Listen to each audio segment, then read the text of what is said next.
What's up, humans? Welcome to a new Psicoactivo. Today's show is gonna be three topics, I think. The first one, and probably the reason that you clicked on this video, is because when I released the video of George Knapp's alleged document he gave to Congress, where the name Zodiac appeared a couple of times. I checked with four different people from the UFO community whom I do trust, and one of them confirmed or told me that it was highly probable that George Knapp did that. The other three weren't able to tell me the document was fake, but they also weren't able to confirm that it was George Knapp. PDF document was his to begin with. After 48 hours, I've been trying to dig into the story a little more. And as you guys noticed, I used that clip from Engaging the Phenomenon where George refuses to speak about this program and the name. So one thing is that I dug up a little more, and as it turns out, the documents are legit. However, they were written by someone else. As far as I could tell from the investigation I did over the last 48 hours, this is a compiled document of cases that Mr. Michael Schellenberger wrote when he first came out to report on UAP. I'm not 100% sure if this is the case, but it is leaning towards it being the case. It is highly probable now. Also, I reached out to George Knapp. I had sent him an email or two before, and he didn't respond the first time. So I kept seeing on the comments, like, why don't you reach out to him and see if he'll do an interview with you? And I was like, it's been a long time since I haven't shot him an email, so I might as well try. I won't lose anything. So what I did was to send him an email with my video on it, and I told him this. Hey George, I hope you're doing well. I was wondering if it may be possible to talk to you via direct message so we can talk about the contents of this video. Maybe a statement from you or potentially an interview on my channel would be an honor. Thank you. That was my email. And then George responded to me. So before I read what he responded to me, because I did ask him for a statement, he gave me the statement. I will, however, I want to say thank you, George, for responding so quickly and for being so straightforward about it. I do apologize that I think you misunderstood the title that I used. I said leaked documents because I was under the impression, and that's what a lot of people within the community thought too for a little bit, that these documents were leaked online, not that you gave Congress leaked or illegal documents. I didn't say that. This is what George told me. He said, "Hi, Pavel. I did not provide any leaked documents to Congress." That's where I think that he misunderstood a little bit. And the statement I submitted did inform the committee of the existence of the OSAP files, which have never been made public. The single document I hoped to hand over was a 2009 analysis of the Tic Tac incident, with very specific info about the engineering capabilities of the craft. That paper does not mention Zodiac at all, nor does it describe the incident that you discuss in your YouTube video. The paper I wanted to provide to Congress will be released eventually, though I do not know when.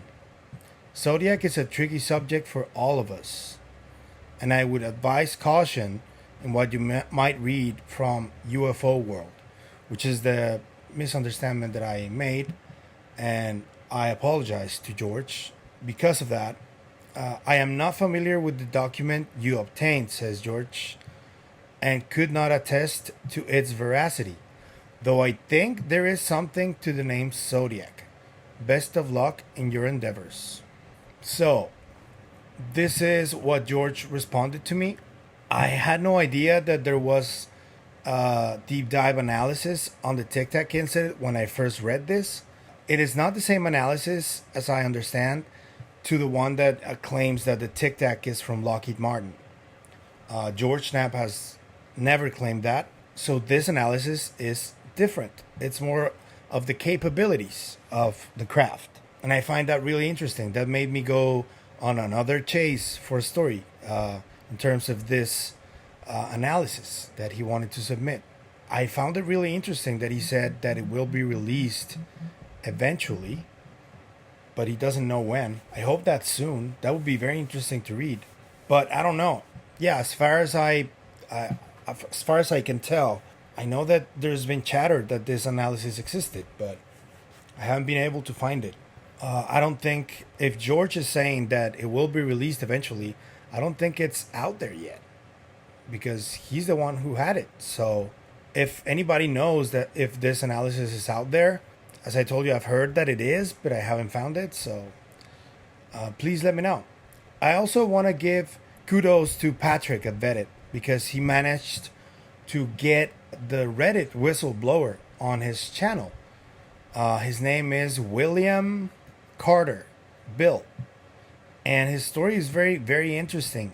I want to say that William seems like a really nice guy, like a sweet guy, and he seems earnest to me. I think Patrick did a good job at asking the questions he did and pushing back on some things that he found a little inconsistent.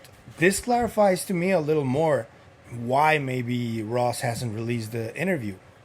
Ross Coulthart, that is, on News Nation. I don't know if he will release it now that Mr. Bill Carter spoke to Patrick because he no longer has the exclusive. It's really no use to do that.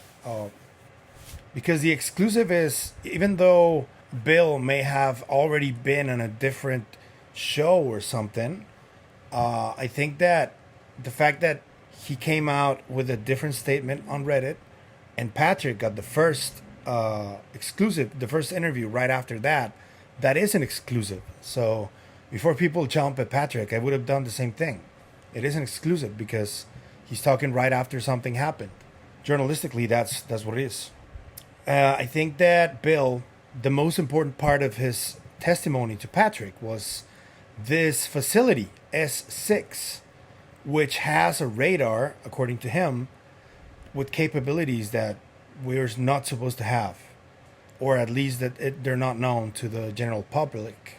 This has all the signs of being a black project, this level of reach, because he's saying that this radar has reached 20,000 miles away, and they can spot objects the size of a grape that far away. That should be impossible, yet here we are. So he potentially spoke about black tech from the government. That could be a problem. That could be one of the red flags that Ross may have used to say, I'm not talking about this. Because Ross is high up and he's holding relationships with people up there. So if he starts reporting on stuff like this that are related to black projects that are classified, that means that he will lose confidence from these people, and he can afford that.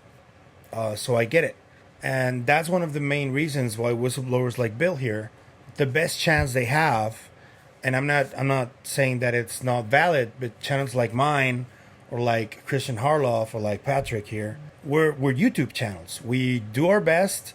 We report on things. I know that I make a lot of mistakes, and I'm still learning. So if you want to be like a serious whistleblower and be taken seriously, that actually moves the needle, you not only have to have evidence, you also need to have a solid backstory and, go through more official channels, quote unquote. What's an official channel? You need to go first to an attorney, tell your story, let the attorneys vet you, vet your story, vet your credentials. And before people start jumping here and saying that's not a whistleblower, David Grush is not a whistleblower. Let me tell you one thing. When Ed Snowden first came out, and then Julian Assange first came out, Ed Snowden is a whistleblower. He's a rogue whistleblower. And when he did all that he did, there weren't protections for whistleblowers back then. These protections passed over the last 4 or 3 years.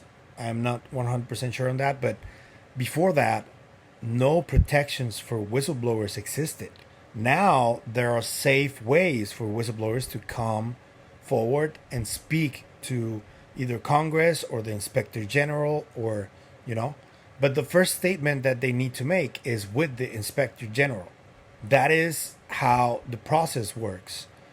And that's what David Grush did. That's what many of the witnesses he spoke to have done. They went first to the Inspector General, after they went to their attorney, and then they went to a media outlet. And then the hearings took place. I get that Bill probably felt like he wasn't being paid attention to his story, and his story sounds and seems and feels legit. He does seem genuine to me that this happened, but I do understand maybe why Ross would be hesitant, and also his employers, because you guys need to remember News Nation is a giant company, and they don't just cover UFO stuff. They cover a lot of serious news, and then try to stay balanced on how they cover it. And if a UFO story is coming their way, being the big company that they are, they need to be really careful on what sources come to them and how they vet them. Sometimes the process can take 3, 4, 5 months of vetting. And I get that Mr. William Carter here probably felt a little bit desperate or ignored, and he wanted to talk about it through a different outlet. So that's why Patrick got the exclusive. And it's, in a sense, it's great that he came out and told his story, man. I think that people should be listened to. People who were, his credentials check out. He did work what he says he worked. And he has a lot of evidence to Patrick showed it on his show. I'm going to leave it in the description so you guys can check it out. But yeah, I think it's good that he came out, but I get why Ross probably hesitated and maybe took longer to vet the witness. And now that Patrick is out with this interview, I don't know what Ross was told in that interview, but they did go for about an hour. That's a long time. If Ross thinks that this interview that has already happened is of any value to the people and there's no new information, I can't wait to see it. I also can't wait to hear Ross's side of the story, how it all happened. That would be nice, so people can get a little bit more clarity. And again, man, kudos to Patrick. That's a great job you did, man. You did great on the interview. You pushed back on some things. There were a few moments where I felt like William felt a little nervous, and he got a little mixed up on some stuff that he said. So kudos, Patrick. And let me know what you guys think about what George Knapp told me about the Tic Tac report. I want to hear your thoughts, and I want to hear your thoughts on Patrick's interview with Mr. William Carter. If you like the content you see, please like, share, comment, subscribe. It really helps the channel keep growing, and it will help it also get more resources, because that's the only way that we're going to get better interviews and better settings and all that stuff. More information for you guys, which I loved sharing with you. If you want to help the channel in any other way, I'm going to leave a couple of links in the description for donations, and just like an Amazon wish list if you want to get something for the channel that is listed there. So without further ado, man, see you guys tomorrow on the next show. Bye-bye.